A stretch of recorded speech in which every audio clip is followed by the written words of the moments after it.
Bagong umaga sa politika ng Pilipinas. 4 na batas, 4 na pag-asa. May napakalaking pagbabago at pag-asa ang masisilayan sa politika ng ating bansa. Sino ang mag-aakala na ang mga reforma na matagal nang isinusulong ng mga progresibong grupo tulad ng mga kakamping, Akbayan, Magdalo, Makabayan at labor groups ay biglang magiging prioridad ng administrasyon. Ito ang pasabog na balita. Ang Pangulo sa isang hindi inaasahang hakbang ay nagdeklara ng all-out war laban sa lumang sistema sa pamamagitan ng 4 na landmark bills. Kung maisasabatas ang mga panukalang ito na pangunahing isinusulong ng mga tulad ni Senador Kiko Pangilinan, Bam Aquino at Risa Hontiveros, masasaksihan natin ang pinakamalaking political reset sa ating bansa. Ito ay hindi dahan-dahan, hindi pira-piraso. Ito ay isang malinis na paghiwalay mula sa nakasanayang sistema. Una, ang Anti-Dynasty Bill. Isipin nyo, magigising tayo sa isang Pilipinas kung saan bumabagsak ang monopolya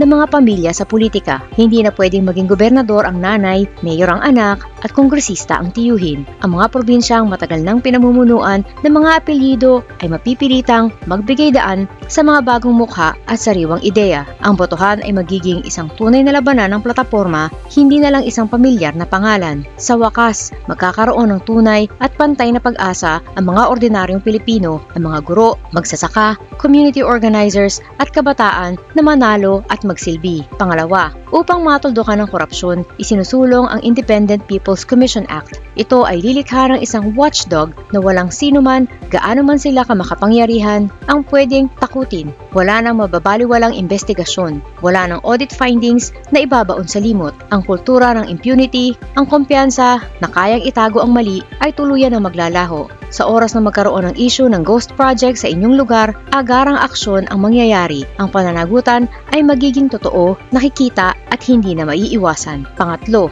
ang pagbabago sa Kongreso mismo sa pamamagitan ng Party List System Reform Act. Isasarado nito ang pinto sa mga party list na kontrolado ng mga bilyonaryo at dinastiya na nagkukunwari lang na kumakatawan sa mga marginalized. Sa halip, ang mga tunay na boses ng sektor ang papasok, mga magsasaka na magsasalita tungkol sa agrikultura, mga PWD advocate na magtutulak ng accessibility, mga senior citizen na maghahanap ng mas pinahusay na healthcare. Ang mga debate sa lehislatura ay magiging makabuluhan at nakatuon sa araw-araw na pakikibaka ng ating mga komunidad. Pang-apat, ang Citizens Access and Disclosure of Expenditures for National Accountability Act. Isipin nyo, ang bawat sentimo ng pondo ng gobyerno makikita online at real-time. Tulad ng pag-track ng parcel, makikita ng isang nanay kung kailan eksaktong na-release ang pondo para sa feeding program ng eskwela. Ang isang estudyante ay pwedeng mag-track sa budget para sa pag-aayos ng kanilang silid-aralan. Ang bawat mamamayan ay magiging auditor. Sa sobrang lalim ng transparency na ito,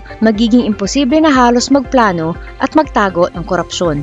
Sa kabuuan, ang 4 na batas na ito ay magbabago sa lahat ng patakaran ng kapangyarihan sa Pilipinas. Magtatapos ang dominasyon ng mga dinastiya, malalantad ang korupsyon, sa pinag-uugatan nito, lilinisin ang party list system at liliwanagan ang buong budget mula simula hanggang katapusan. Kung maipasa ang lahat ng 4 na batas na ito, magigising ang Pilipinas sa isang politikal na tanawin kung saan ang pamumuno ay hindi na mamana kundi pinaghihirapan. Ang representasyon ay magiging totoo at ang pondo ng bayan ay ituturing na tunay na tiwala ng bayan. Ito ang reforma na dapat nating suportahan anuman ang ating kulay sa politika. Sa wakas, ang kinabukasan ay hindi na magmumukhang nakatali bagkos ay abot kamay para sa bawat Pilipino.